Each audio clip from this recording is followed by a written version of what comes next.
Okay, so this lesson is about fractional, or also called rational, exponents, okay? A fraction is just a ratio. If I write the fraction 8 over 9, that means the ratio of 8 to 9, okay? So that's why it's called rational. Rational and fractional, same thing.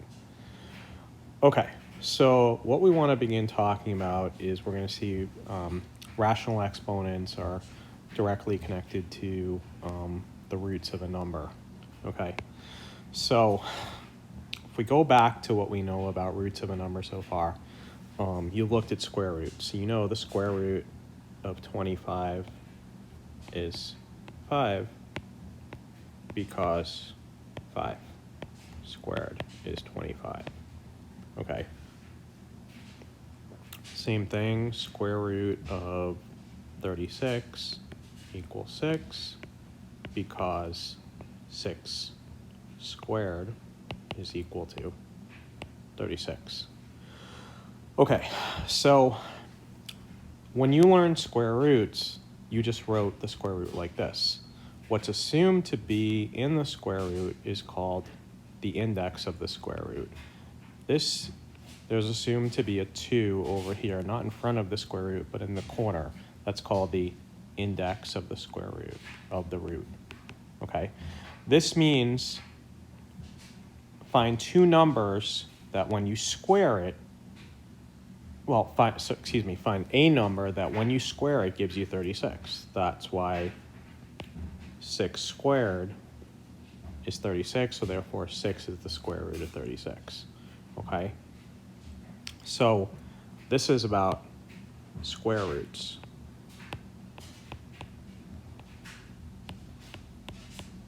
Okay. What we're going to introduce here are called the cube roots of a number. Okay. So if I write the cube root of 8, we're going to write it like this. The index, instead of having 2 for a square root, is going to be 3. Okay. If I want the cube root of 8, I'm looking for a number, some number raised to third power that equals 8. Or in other words, some number that when I multiply it by itself 3 times, I get 8. Well, that would be 2. 2 times 2 times 2 is 8. So therefore, the cube root of 8 is equal to 2. Okay, let's look at some other cube roots. Cube root of,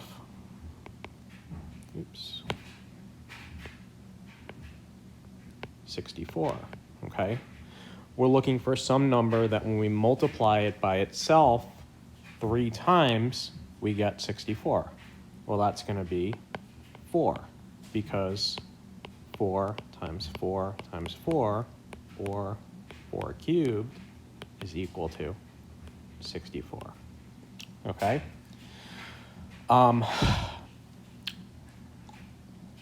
So besides cube roots, we can have higher roots, okay?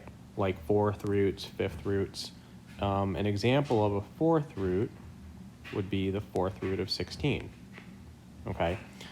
So here we're looking for some number that when you multiply it by itself 4 times, you get 16. Well, that's going to be 2, because 2 times 2 times 2 times 2 equals 16, or 2 to the 4th equals 16. Okay, and we can go on to higher roots, 5th roots, 6th roots, 84th roots, 93rd roots, whatever. But we don't usually go beyond like 3rd or 4th roots. And again, 3rd roots are called cube roots, okay? So sometimes to find a cube root, like, let's see, another example of a cube root would be cube root of 125, okay? You can just try 1 Is 1 working? Well, obviously not, because 1 times 1 times 1 is 1. 2 work? No. 2 times 2 times 2, 8. 3, no. 3 times 3 times 3, 27. 4, 4 times 4 times 4, that's 64. 5, that's going to work because 5 times 5 times 5 equals 125, or 5 cubed, equals 125. Okay, so sometimes you just need to write down a list of cubes or fourth powers or whatever we're working with. Okay? Okay, so what we want to look at is definition of a rational exponent. What does it mean to have a fractional or rational exponent? Okay, so your definition is a some base a raised to the fraction b over c. That's going to be equal to the cth root of a to the b power. Okay, so the denominator of a fraction is going to be your index. Okay, and we talked about indices with the cube root, fourth root, etc. Okay, a is just the base, and b, the numerator of the fraction, is going to be the exponent that the base is going to be raised to inside of the root, inside of the radical. Okay? All right, so let's take a look at some examples to start understanding this. So write the following as an exponential expression. So we're given the expression written this way as a root. We want to write it with an exponent. Okay? So we know the base here is u. Okay? The value that we have an exponent to inside of the root is 3, and that's going to go on top. That's going to go in the numerator of the fraction. The index of the radical is 4. That's going to go in the denominator of the fraction. So that's going to be equal to u to the 3/4 power. Okay? Number 2, our base is y. Our exponent inside is 6. That's going to go in the numerator. Our index is 7. That's going to go in the denominator of the fraction. Okay. Number 3, we have to evaluate using that definition of a rational exponent. So let's just write that down. A to the b over c equal to the cth root of a to the b. Okay, so if we convert, we have exponential form over here. We want to convert to radical form. When I say radical, I just mean anything involving a root, like a square root, cube root, whatever.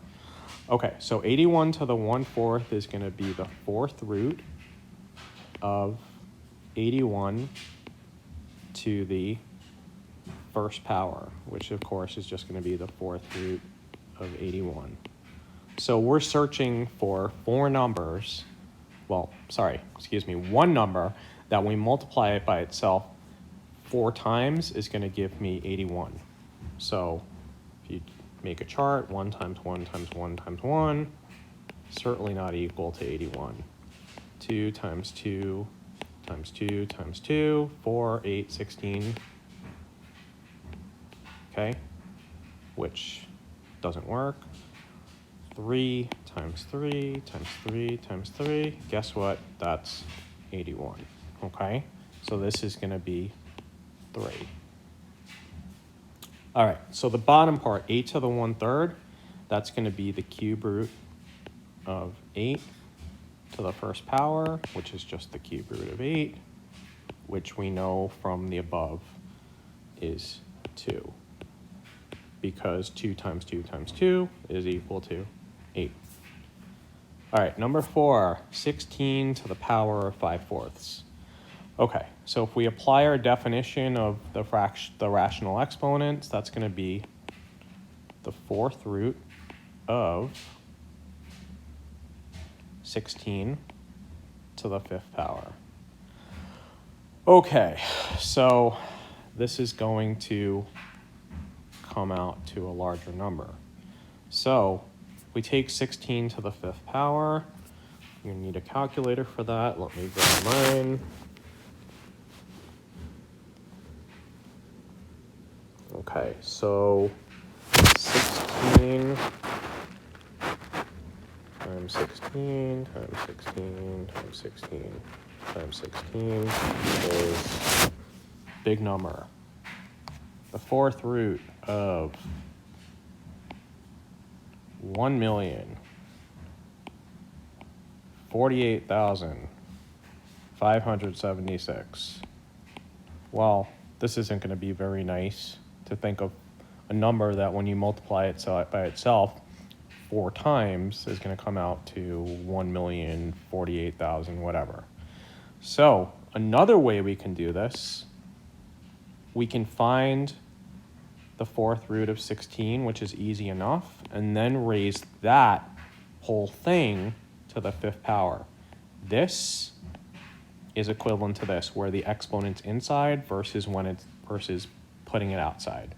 Okay? This is going to be a lot easier to do because we know the 4th root of 16 is 2, because 2 times 2 times 2 times 2 over 2 to the 4th power is 16. So this is just going to be 2 to the 5th. And that's real easy to do. 2 to the 5th is 2, 4, 8, 16, 32. Okay? All right. Number 5, we get into some roots where we have negatives. Same thing though. So A, we're looking for, well, we're going to convert it from exponent to radical. So this is going to be the 4th root of negative 81 to the 1st. That's going to be just the 4th root of negative 81. Okay, so we need to find some number that when we multiply it by itself 4 times, we're going to get 81. So 1 isn't going to work. 2 isn't going to work because 2 times 2 times 2 times 2 is 16. 3, let's try that. 3 times 3 times 3 times 3.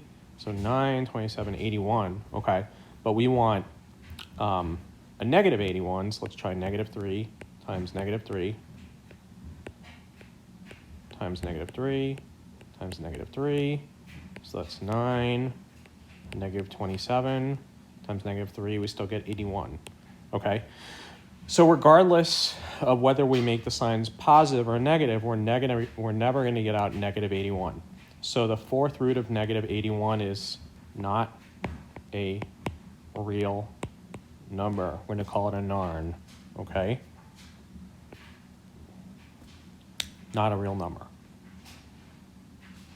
Okay, let's try the next one. Negative 27 to the 1/3. All right, notice the negative's not in parentheses.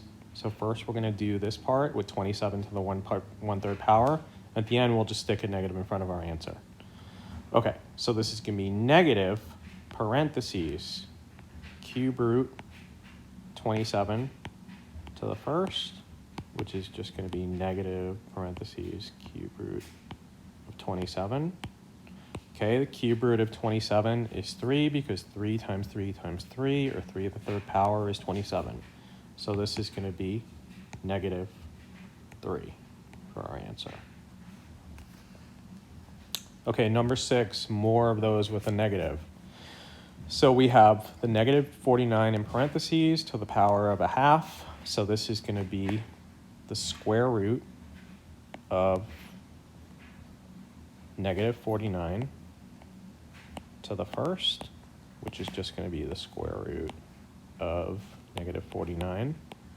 Okay, square root of negative 49. Well, we know the square root of positive 49 is 7. What about if we do try negative 7? Well, negative 7 times negative 7 is also positive 49. So this one is a narn, not a real number.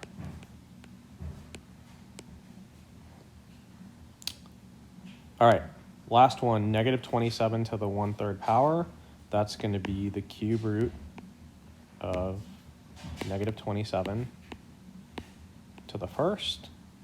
Okay, So we should be thinking 3's here because 3 times 3 times 3 is 27. So let's try negative 3. Negative 3 times negative 3 times negative 3, 9. And that'll indeed give me negative 27. So that's going to be negative 3.